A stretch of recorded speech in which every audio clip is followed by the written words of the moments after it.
You think speed is just speed. You go faster, things happen quicker, you get there sooner. That's it. But there's a speed where this stops being true, where going faster doesn't just mean arriving earlier. It means time itself starts behaving differently, not metaphorically, actually, and you've never experienced anything like it. Let's start with something simple. You're in a car going 60 miles per hour. Someone passes you going 70. From your perspective, they're moving at 10 miles per hour relative to you. If you speed up to 65, now they're only going 5 miles per hour faster than you. Speeds add and subtract. This is so obvious you never question it, but it's wrong. Here's the problem. Light doesn't follow that rule. You're standing still, you measure light going at 186,000 miles per second. Now you start moving toward the source at, say, 100,000 miles per second. Half the speed of light. You measure the light again. How fast is it going now? You'd think it should be going 286,000 miles per second relative to you, but it's not. It's still going 186,000 miles per second, exactly the same. This isn't a small measurement error. This is nature telling you something fundamental. Light always moves at the same speed relative to you, no matter how fast you're going. Always. This fact, this one simple experimental fact, breaks everything you think you know about motion and time. Because if light speed doesn't change when you move, something else has to change instead. What changes is time itself. Here's how to see it. Imagine you're on a spaceship with a clock made of light. A photon bounces up to a mirror on the ceiling, bounces back down. Each round trip is one tick. Simple. Now you start moving very fast, close to the speed of light. Someone watching from outside sees your clock. The photon still has to travel at light speed. That's the rule. But now it's traveling on a diagonal path because the ship is moving. The diagonal path is longer than the straight up and down path, but the light still travels at the same speed. Longer path, same speed, means it takes more time to complete one tick.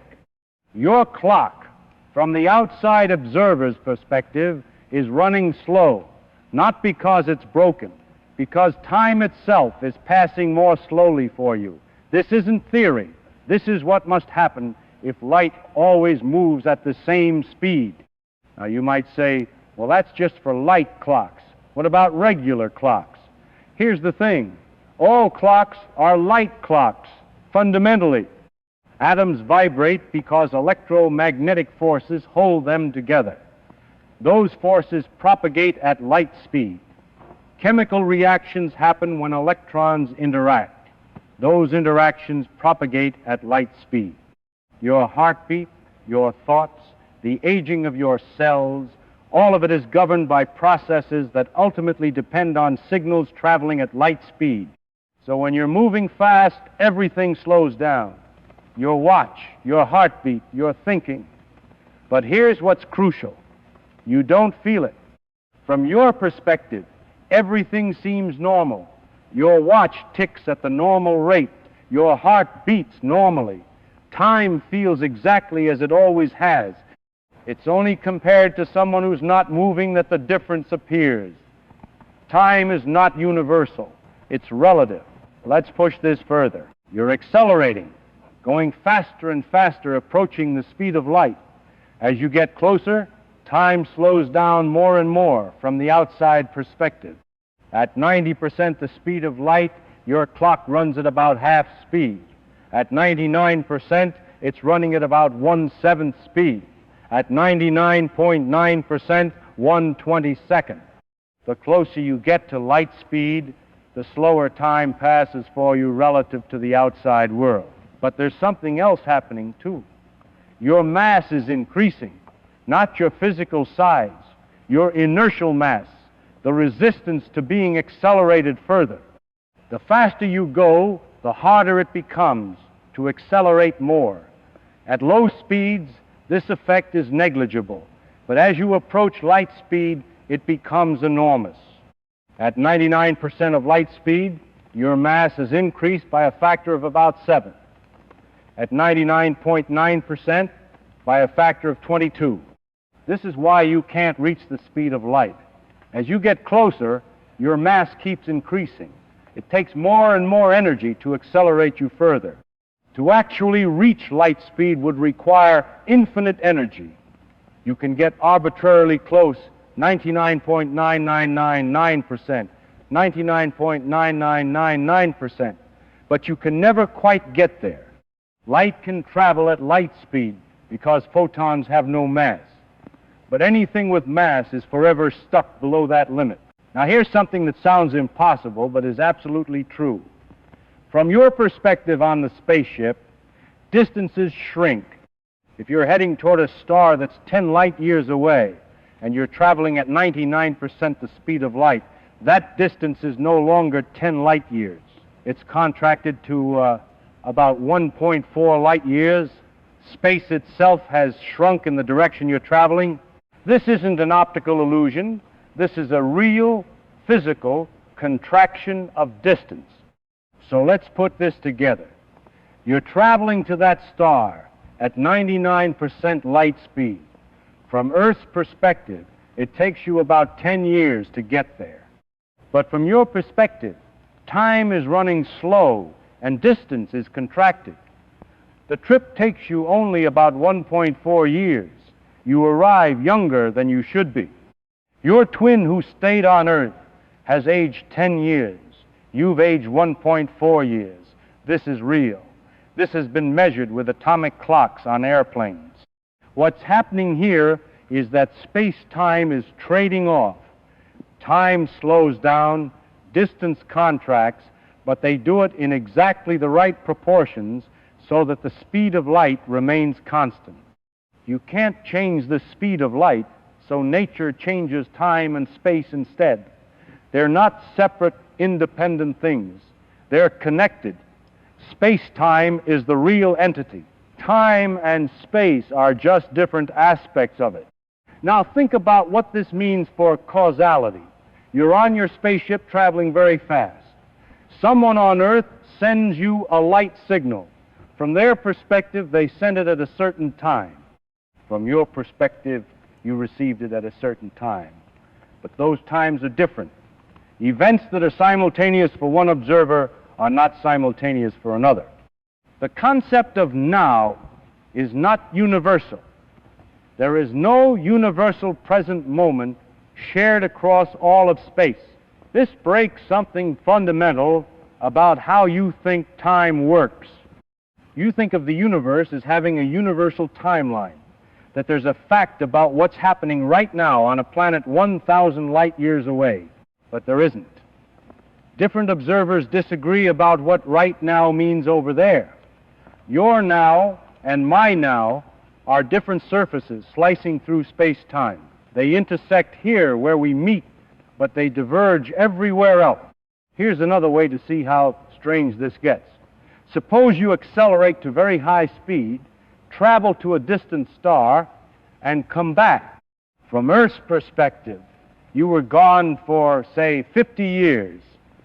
But from your perspective, only 5 years passed. You return younger. Your friends are old or dead. You've traveled into their future. This is real time travel, one direction only, into the future. It's permitted by the laws of physics. We just can't do it practically yet. But can you go backward in time? Here's where things get even stranger.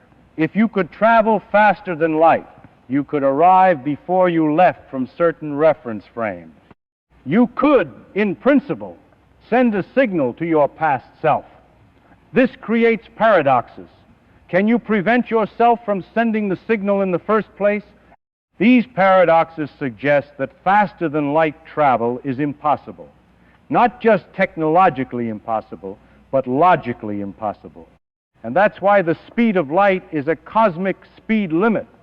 It's not that light is special, though it is massless and therefore travels at that speed.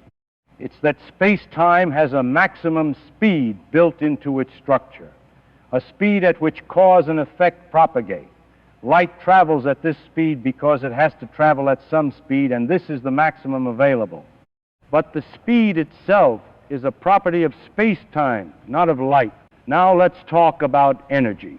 Einstein's famous equation, E equals mc squared, comes directly from this. If you're trying to accelerate an object, you're putting energy into it.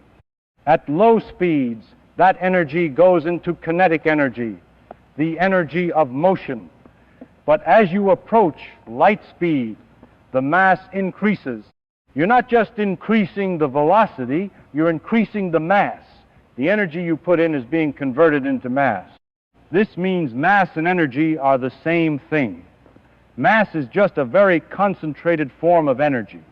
A tiny amount of mass corresponds to an enormous amount of energy because the speed of light squared is a huge number.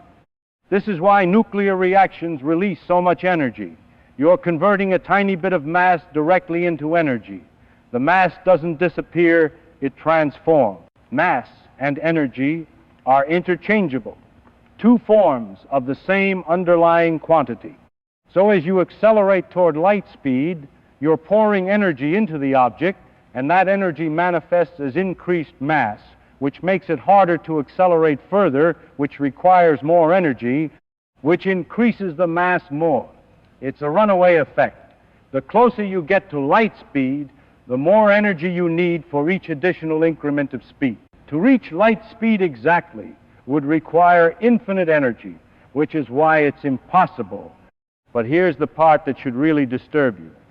All of this, time dilation, length contraction, mass increase, it's not happening because of some physical mechanism. There's no force slowing down your clock. There's no pressure compressing distances. It's space-time itself behaving this way. These effects are geometric properties of the universe you live in. Space-time is curved, not flat, and these effects are consequences of that curvature. Your intuition is built for slow speeds in flat space. You live your life at a tiny fraction of light speed. Thousands of miles per hour seems fast to you, but it's nothing. Light travels 186,000 miles per second. Even our fastest spacecraft barely scratch 0.01% of light speed. You have no direct experience of what happens at truly relativistic speeds, so your intuition is useless there.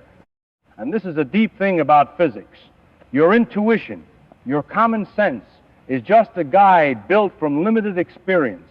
It works well in the regime you evolved in. Slow speeds, weak gravity, medium-sized objects. But nature doesn't care about your intuition. Nature does what it does.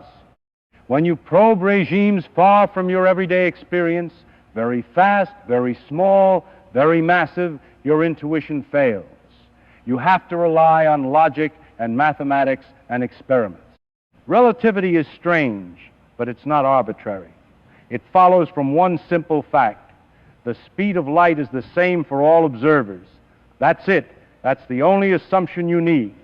Everything else, time dilation, length contraction, mass energy equivalence, all of it follows logically from that one experimental fact.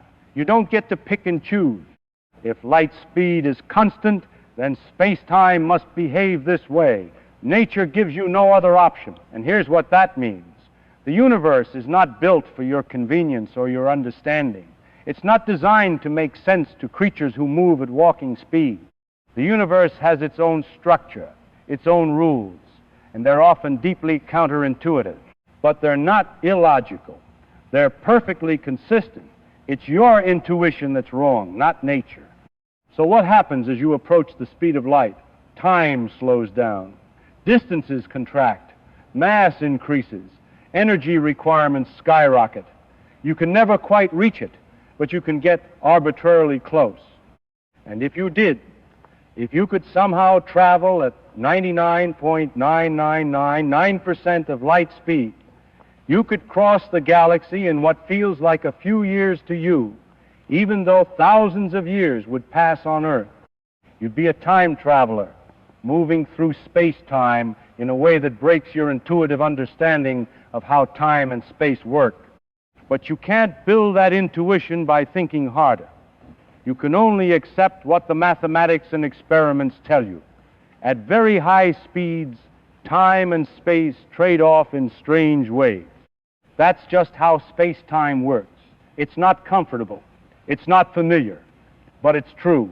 And once you accept it, once you really accept that time is relative and space is relative and only space-time is absolute, you start to see the universe differently.